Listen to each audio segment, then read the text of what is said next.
우리 공동체가 예배하며 주님을 찬양합니다. 주님, 우리 예배를 받아주시고 함께해 주시옵소서. 오늘도 주의 말씀을 듣습니다. 이 말씀을 듣고 결단하는 시간, 우리의 삶 속에 되새기는 시간 될 수 있도록 주님 축복하여 주시옵소서. 감사합니다. 예수님의 이름으로 기도합니다. 아멘. 우리 먼저 말씀 봉독하도록 하겠습니다. 요한계시록 3장입니다. 요한계시록 3장 14절에서 22절의 말씀입니다. 요한계시록 3장 14절에서 22절의 말씀, 저와 함께 교독하도록 하겠습니다. 제가 먼저 읽겠습니다. 라오디게아 교회 사자에게 편지하라. 아멘이시오, 충성되고 참된 증인이시오, 하나님의 창조의 근본이신 이가 이르시되, 내가 네 행위를 아노니 네가 차지도 아니하고 뜨겁지도 아니하도다. 네가 차든지 뜨겁든지 하기를 원하노라. 내가 이같이 미지근하여 뜨겁지도 아니하고 차지도 아니하니 내 입에서 너를 토하여 버리리라. 네가 말하기를 나는 부자라 부요하여 부족한 것이 없다 하나 네 공고한 것과 가련한 것과 가난한 것과 눈먼 것과 벌거벗은 것을 알지 못하는도다. 내가 너를 권하노니 내게서 불로 연단한 금을 사서 부요하게 하고 흰옷을 사서 입어 벌거벗은 수치를 보이지 않게 하고 안약을 사서 눈에 발라 보게 하라. 물은 내가 사랑하는 자를 책망하여 징계하노니 그러므로 네가 열심을 내라 회개하라. 볼지어다 내가 문 밖에 서서 두드리노니 누구든지 내 음성을 듣고 문을 열면 내가 그에게로 들어가 그와 더불어 먹고 그는 나와 더불어 먹으리라. 이기는 그에게는 내가 내 보좌에 함께 앉게 하여 주기를 내가 이기고 아버지 보좌에 함께 앉는 것을 하리라. 함께 읽겠습니다. 귀 있는 자는 성령이 교회들에게 하시는 말씀을 들을지어다. 아멘. 네, 반갑습니다. 별로 안 반갑나요? 네. 네, 반갑습니다. 자주 봐서 별로 안 반갑죠. 네.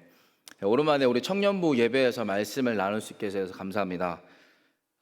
이 설교를 준비하면서 추억이 하나 떠올랐습니다. 예전에 하나빌딩에 있을 때 저희 청년부 예배에서 말씀을 전한 적이 있는데, 그때 테이블을 놓고 이렇게 말씀을 가지고 토론하고 질문하고 했던 적이 있습니다. 그런 추억이 또 떠오르기도 합니다.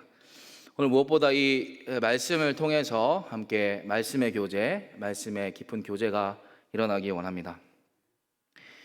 네, 오늘은 무슨 주일인지 아시나요? 네, 어버이 주일입니다. 부처님 태어나신 날이기도 하고, 어버이 주일입니다. 지난주 목장 모임 하는데 지난주가 이제 어린이 주일인데 이제 어린이 주일인지 모르시는 분도 있더라고요. 네, 이렇게 교회는 이제 어버이날, 어린이 이렇게 해서 어버이 주일, 어린이 주일 이렇게 함께 지키고 있습니다. 어떤 사람을 높이는 것이 아니라 함께 또 그들을 축복하고 교제하는 시간이 되는 것이죠. 네, 오늘은 그래서 어버이날, 어버이 주일에 맞춰서 이 어버이 주일에 대한 말씀을 나눠야 하나 이런 고민도 했습니다. 하지만 오늘 이 요한계시록의 말씀을 통해서 이 예배가 회복되고 일상이 회복되는 과정 속에서 회복에 대한 말씀, 또 그러한 말씀들을 함께 나눠보고자 합니다. 여러분, 가치관이라는 말을 알고 계시나요? 가치관 말고 가치관. 네, 강조점이 취에 있습니다. 취. 네, 가치관. 어떤 뜻일까요?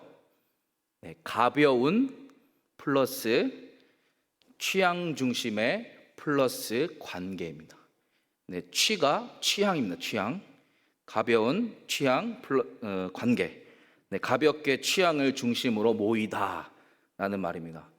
우리 MZ 세대의 우리 단면을 이야기해주는 표현이라 할 수 있겠죠. 네, 연구조사가 이러한 모습을 우리에게 보여줍니다. 네, 대학내일 20대 연구소라는 곳에서 2019년에 15세부터 34세까지 이 라이프 스타일을 조사했습니다. 전국에 한 남녀 1000명을 대상으로 이렇게 선호하는 모임의 유형을 조사했는데요. 네, 100% 중에 13%는 다른 취향을 가진 사람들과 교류하는 것을 선호했습니다. 그 나머지는 어떨까요? 87%는 같은 취향을 가진 사람들과 교류하기 원한다라고 조사에 응답했습니다. 그리고 친목 모임이 있는데 그 친목 모임을 참여할 때 어떤 활성화된 것보다 친목이 없거나 강요하지 않는 모임을 선호한다라고 조사에 나와 있었습니다. 저희 MZ세대의 특징을 볼 수 있죠. 이것은 이 MZ세대의 관계의 핵심을 보여줍니다.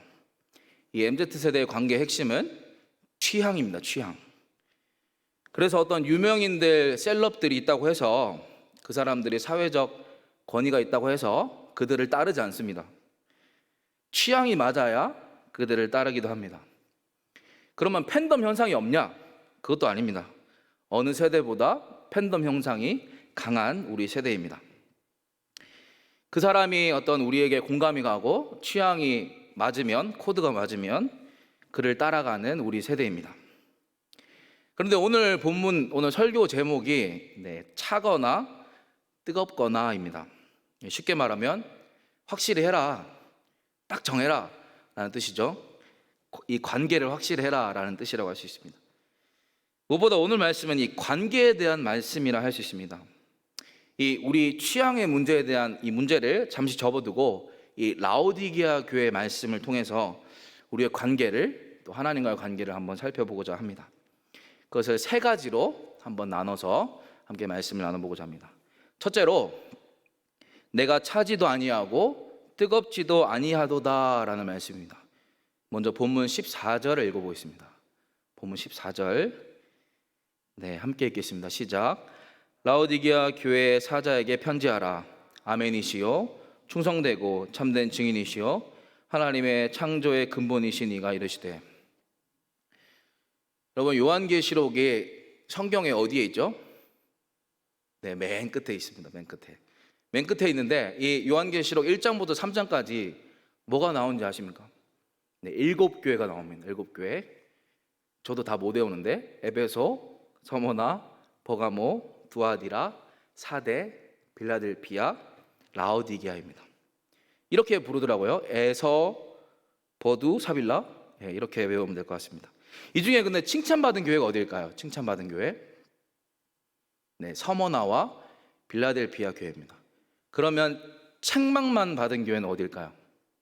오늘 본문 라오디게아 교회입니다. 이 오늘 본문은 이 라오디게아 교회를 보여주고 책망을 들은 교회입니다. 그렇다고 막 우리를 책망하기 위해서 이 본문을 택한 것은 아닙니다. 주께서 라오디게아 교회에 하신 이 책망의 메시지를 보며 우리의 삶에 한번 비춰보고자 합니다. 그렇다면 이 라오디게아가 어떠한 곳인가 알아보는 것이 중요합니다. 이 라오디게아는 어떠한 교통의 요충지라 할 수 있습니다. 북쪽으로는 이 동서를 횡단하는 도로가 있고 남쪽에는 지중해로 뻗어가는 여러 도로들이 있었습니다. 그리고 이 라오디게아는 그리스인과 로마의 사업가들이 함께 주거했던 주거지였다고 합니다. 이 본문 17절에 보면 부자와 부유함이 나오죠. 그것에 연관되는 말씀이라 할 수 있습니다. 또한 이 도시는 행정의 중심지라 할 수 있습니다. 로마 시대에는 이 법정 사건을 처리하고 심의하는 곳이었습니다. 중요한 도시라고 할 수 있습니다. 그리고 부유한 후원자들이 이 도시를 아름답게 치장하기 위해서 많은 액수의 금액을 기부했다라고 합니다. 이 도시는 또 다른 도시들처럼 옷감과 어떤 의류 산업에 종사하는 사람들도 있었다고 합니다. 그리고 공연하는 극장도 있어서 어떤 투사들의 경기, 그러한 경기들이 대중의 관심을 끌었다라고 말합니다. 이 도시를 간단하게 이야기하자면 부유한 도시, 재미있고 놀거리가 많은 도시라고 할 수 있습니다. 이 지역에 기독교 공동체가 있었던 것입니다. 아마도 이 공동체는 바울이 방문한 곳은 아니지만 동역자에 의해서 세워진 곳이라고 할 수 있습니다. 그런데 오늘 본문은 이 공동체를 향해 편지를 보내는 예수님을 어떻게 묘사하고 있습니까? 아멘이고 충성되고 참된 증인이며 창조의 근본이 되시는 분이라고 묘사합니다. 이 아멘이라는 뜻은 참되고 진실하다라는 뜻입니다. 예수님의 진실함과 신실함을 뜻합니다. 또 뒤에 나오는 이 충성되고 참된 증인이라는 말도 같은 의미를 가지고 있습니다.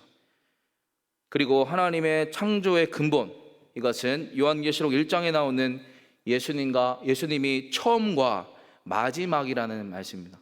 여러분 알파와 오메가 아시죠? 예수님께서 처음과 마지막이라는 말씀을 떠올리게 합니다.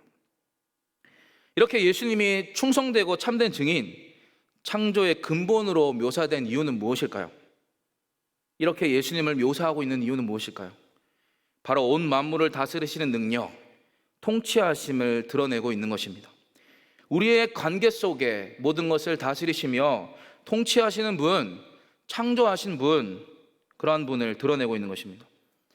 이것은 라오디게아 공동체가 주님과의 관계 속에서 주님을 어떻게 여겨야 하는지 보여주는 것이라 할 수 있습니다. 그런데 라오디게아 공동체는 이 다스리시는 예수님 앞에서 어떻게 살아갔다고 표현하고 있습니까? 우리 본문 15절과 16절을 보겠습니다. 15, 16절 함께 읽겠습니다. 시작. 네가 내 행위를 아노니 내가 차지도 아니하고 뜨겁지도 아니하도다. 내가 차든지 뜨겁든지 하기를 원하노라.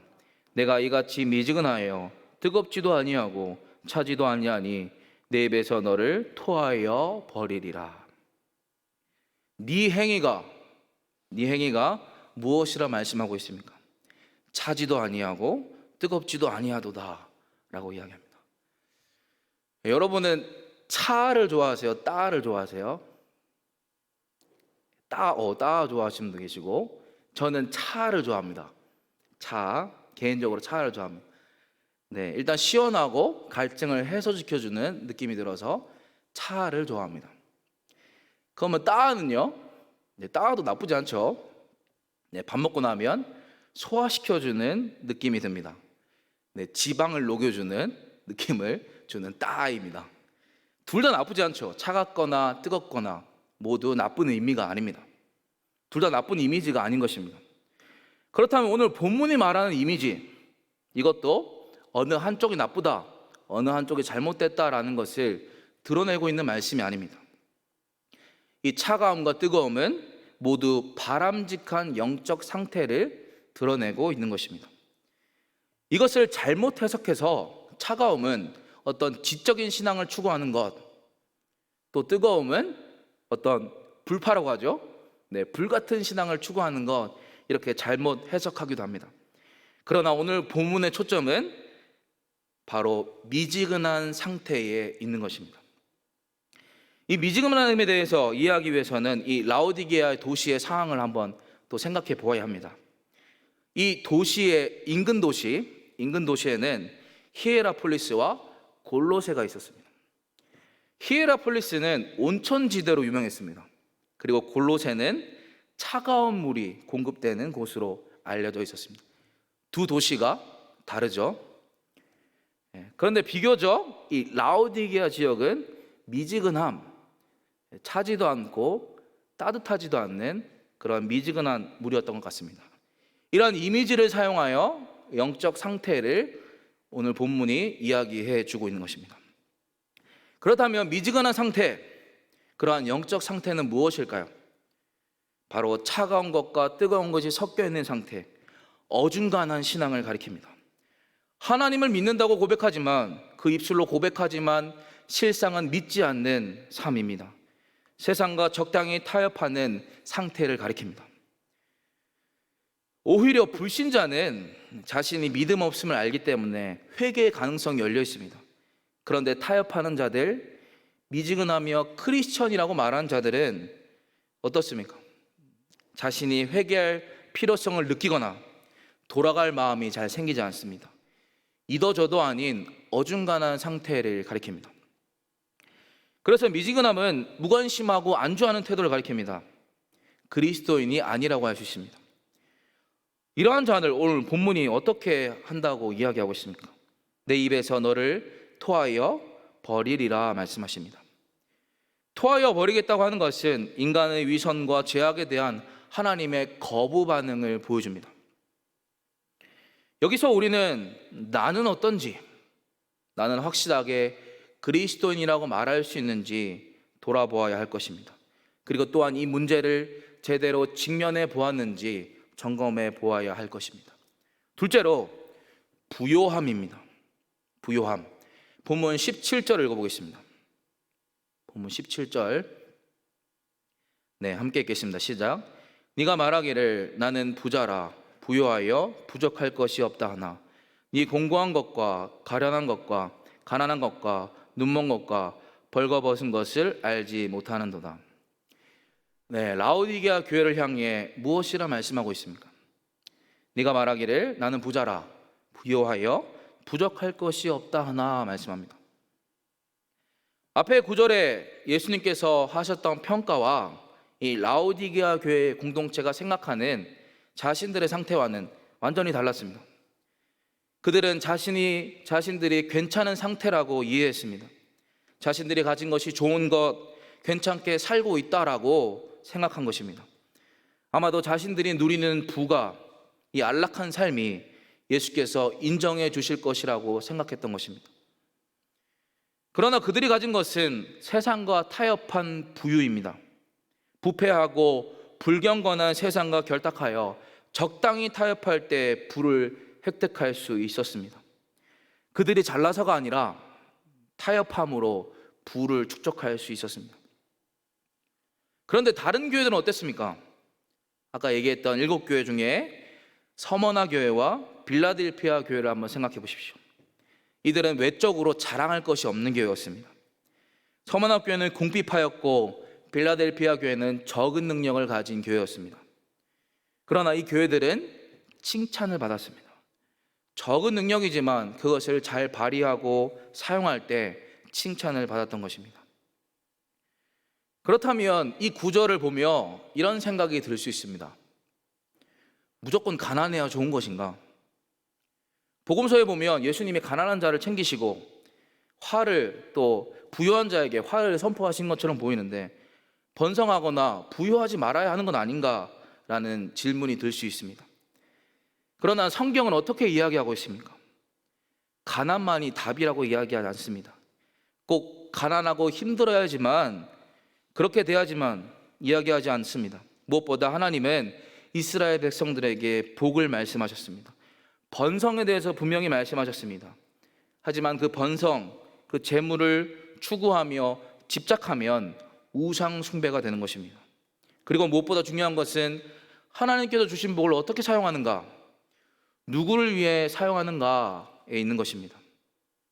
그리스도에는 번성은 얼마나 많이 소유했는지가 아니라 얼마나 많이 베풀었는지 따라 달려 있는 것입니다. 또 이런 질문을 할 수 있을 것 같습니다. 우리는 청년인데 부자가 된 것, 부유한 것 잘 와닿지 않습니다. 그렇게 되어보지 않아서 잘 와닿지 않습니다 라고 이야기할 수 있을 것 같습니다. 무엇보다 우리가 여기서 되새기고 싶은 것은 부를 추구하지 않는 삶을 이야기하고 싶습니다. 부를 쌓는 것이 내 자랑이 되는 것이 아니라 그 부를 베푸는 것, 나누는 것이 우리가 기뻐해야 하고 자랑이 되었으면 좋겠습니다. 세상과 타협해서 부를 축적하여 자랑하는 것이 아니라 수고하고 정직하게 벌어 그것을 기쁘게 그리스도를 위하여 나누고 베푸는 삶이 되었으면 좋겠습니다. 본문 17절은 이 부를 쌓은 것에 자랑이 된 라오디게아 교회 상태에 대해서 정확하게 또 이야기해 줍니다. 이 본문 17절을 새한글 성경으로 읽어보겠습니다. 이 새한글 성경은 이 젊은이들을 위해 쉽게 풀어 또 번역한 성경입니다. 한번 읽어보겠습니다. 함께 읽겠습니다. 시작. 너는 말하기를 내가 부유하며 돈을 많이 벌었고 모자라는 게 아무것도 없다고 한다. 그러나 너는 알지 못하는구나. 너는 비참한 처지에 있다. 불쌍하고 가난하며 눈이 멀었고 벌거벗었다. 네, 오히려 라오디게아 교회를 가난하고 눈멀고 벌거벗은 교회라고 말씀합니다. 이것은 무슨 뜻일까요? 이 라오디게아 교회의 영적 상태를 이야기하고 있는 것입니다. 물질적으로 부유하지만 영적으로 가난한 교회임을 말씀하고 있는 것입니다. 혹시 나는 부족함이 없다, 내가 가진 것 자랑할 만하다 라고 하실 만한 계신 분 계신가요? 내가 누리고 있는 것 자랑할 만하다, 하시는 분 계신가요? 그럴 때일수록 한번 영적 상태를 점검해 보십시오. 너무 평안하고 문제가 없다고 생각될 때 더욱 영적 상태를 점검해 보십시오. 내가 일상에서 자랑하고 있는 것, 내가 자기 확신을 가지고 있는 것, 그것이 무엇인지 한번 점검해 보십시오. 셋째로 내가 열심을 내라, 회개하라입니다. 우리 본문 18절 읽어보겠습니다. 본문 18절. 네, 함께 읽겠습니다. 시작. 내가 너를 권하노니 내게서 불로 연단한 금을 사서 부요하게 하고 흰 옷을 사서 입어 벌거벗은 수치를 보이지 않게 하고 안약을 사서 눈에 발라 보게 하라. 네, 이 구절에서 세 가지가 보이십니까? 세 가지. 우리에게 세 가지가 보여야 합니다. 첫 번째는 불로 연단한 금을 사라고 이야기합니다. 두 번째는 무엇일까요? 네, 흰 옷이 나옵니다. 흰 옷. 흰 옷을 사서 수치를 덮으라 말씀합니다. 세 번째는 안약이 나옵니다. 안약. 네. 이게 어떤 요한계시록의 우리 특이라고 보죠. 네, 특한 모습을 보여주고 있습니다. 이런 권면도 비유로 보여주는 요한계시록입니다. 이 요한계시록의 특한 모습을 보여줍니다. 먼저 불로 연단한 금을 사는 것, 어떠한 의미일까요? 풍부한 물질을 포기하고 불로 정제된 연단한 금을 사라고 말씀하고 있는 것입니다. 연단된 것, 정제된 것, 곧 주님이 인정하시는 진정한 영적 부를 추구할 것을 말씀하고 있는 것입니다. 흰 옷을 사는 것, 그것을 덮는 것, 어떤 의미일까요? 네, 깨끗한 옷을 입으라, 거룩한 행위를 보이라 말씀하고 있는 것입니다. 순결한 삶을 이야기하고 있는 것입니다. 그리고 안약을 사는 것, 안약을 사서 눈에 바르는 것, 무슨 뜻일까요? 나 자신이 얼마나 영적으로 어두운지, 영적으로 가난하고 궁핍한지 눈을 열어 깨달으라고 말씀하고 있는 것입니다. 정확히 보고 판단하라고 말씀하는 것입니다. 이어서 19절에 명쾌하게 다시 한 번 더 언급됩니다. 본문 19절을 읽어보겠습니다. 본문 19절. 네, 함께 읽겠습니다. 시작. 물은 내가 사랑하는 자를 책망하여 징계하노니 그러므로 네가 열심을 내라, 회개하라. 뭐라고 말씀합니까? 네가 열심을 내라, 회개하라 말씀하십니다. 앞에서 책망하고 징계한다고 주께서 말씀하셨지만 다시 한 번 더 말씀하시는 말씀은 열심을 내고 회개하라고 말씀합니다. 이것은 주께서 사랑하시는 자에게, 교회에게 기회를 주신 것입니다. 회개의 기회, 다시 돌아갈 기회를 주시는 것입니다. 그런데 단순히 열심히 해라, 최선을 다해라 말씀한 것이 아닙니다. 돌아오라, 함께 교제하기 원한다, 이렇게 말씀하는 것입니다. 나랑 교제하는 것에, 나랑 친밀한 교제 가운데 그러한 열심을 내라 라고 말씀하는 것입니다.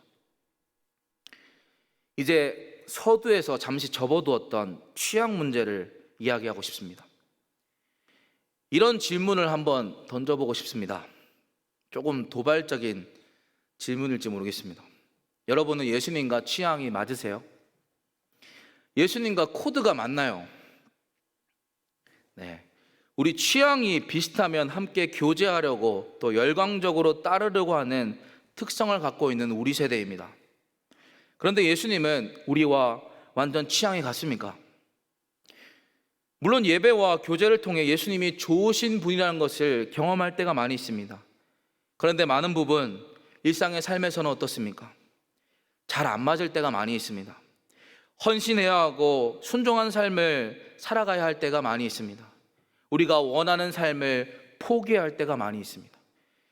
그렇다면 이 예수님과의 관계는 어떠해야 할까요? 우리의 취향 문제는 어떠해야 할까요? 무엇보다 내 취향, 내가 원하는 것이 아닌 그분의 뜻에 내 삶을 조정하고 맞추는 것입니다. 예수님은 내가 원하는 입맛, 취향에 따라 움직이는 분이 아니십니다. 예수님은 이미 복음서를 통해 우리에게 그 삶을 보여주셨고 바른 길을 말씀해 주셨습니다. 내 취향에 맞춘다고 하는 것은 오늘 본문이 말하는 미지근한 관계, 차거나 뜨겁지 않은 미적지근한 관계를 나타내는 것입니다. 이러한 미적지근한 또 미지근한 관계를 교회를 다닌다고 하는 많은 사람들이 보여줄 때가 있습니다. 청년들 속에서도 그 모습이 나타날 때가 있습니다. 여러 수많은 케이스가 있겠지만 4가지 정도가 떠오릅니다. 먼저 어릴 때부터 부모님을 따라 교회 나온 것이 습관이 된 케이스입니다. 제대로 주님과 직면해 본 적이 없는 케이스입니다. 그리고 그냥 교회 사람들이 좋아서 나오는 케이스입니다. 주님이 좋은 것보다 사람이 좋아서 교회 나오는 케이스입니다. 또 한 케이스는 교회 안 다니면 뭔가 찝찝해서 나오는 케이스입니다. 내 앞날 혹은 사후 세계에 대한 찝찝함이 있어서 들락날락하는 케이스입니다. 또 하나의 케이스는 내가 무엇인가 도움이 될 것 같아서 교회 나오는 케이스입니다. 이 외에도 여러 케이스들이 있을 것입니다. 그런데 이러한 경우들, 이러한 케이스들을 하나로 묶으시는 것은 무엇입니까? 바로 주님과의 관계는 없는 상태입니다. 주님과는 전혀 상관없는 삶입니다. 주님과 1대1로 직면해 본 적이 없는 상태입니다. 차거나 뜨겁지도 않은 미지근한 상태입니다. 명목상 그리스도인이라고 할 수 있습니다. 이들에게 주님은 오늘 본문과 같이 기회를 주십니다. 돌아올 기회, 그리고 참된 교제를 나누며 알아가기를 원하십니다. 본문 20절이 그 주님의 마음을 담고 있습니다. 본문 20절을 함께 읽어보겠습니다. 본문 20절, 네, 함께 읽겠습니다. 시작. 볼지어다 내가 문 밖에 서서 두드리노니 누구든지 내 음성을 듣고 문을 열면 내가 그에게로 들어가 그와 더불어 먹고 그는 나와 더불어 먹으리라. 주님은 문 밖에 서서 기다리고 계십니다. 내가 문을 열 때 들어오셔서 함께 교제하신다고 말씀하십니다. 결국 예수님과 친밀한 관계를 나누려면 예수님을 받아들이고 마음을 열어야 한다고 말씀하고 있는 것입니다. 앞에서 이야기했던 취향 문제는 오늘날 더욱더 부각되는 냉소의 문제와 연결될 수 있을 것 같습니다. 나한테 안 맞으면 냉소의 태도를 보입니다. 안 받아들입니다. 그런데 혹시 여러분도 주님한테 그렇게 대하고 계시지 않으십니까? 잘 안 믿어진다고, 이해가 되지 않는다고 해서 혹시 이미 마음을 닫고 굳어진 상태로 계시지 않으십니까? 사랑하는 여러분, 그 문을 여십시오. 주님이 초대하시는 관계 안으로 들어오십시오. 오늘 본문을 통해 무엇보다 이 미지근한 관계를 청산해야 함을 느끼게 됩니다. 확실하게 관계 설정을 해야 합니다. 요한계시록은 분명하게 이야기하고 있습니다. 예수를 따를 것인가 말 것인가 묻고 있습니다. 미적지근할 때 시간은 다 갑니다. 오늘 말씀을 통해 이 종말론적 신앙을 살아가고 있는 우리가 중간지대를 두지 않기 원합니다. 두 주인을 섬기지 않기 원합니다. 무엇보다 한 분 그리스도를 구주와 주님으로 모시고 확실한 관계로, 풍성한 관계로 나아가길 소망합니다. 함께 우리 찬양하며 기도하며 나아가기 원합니다.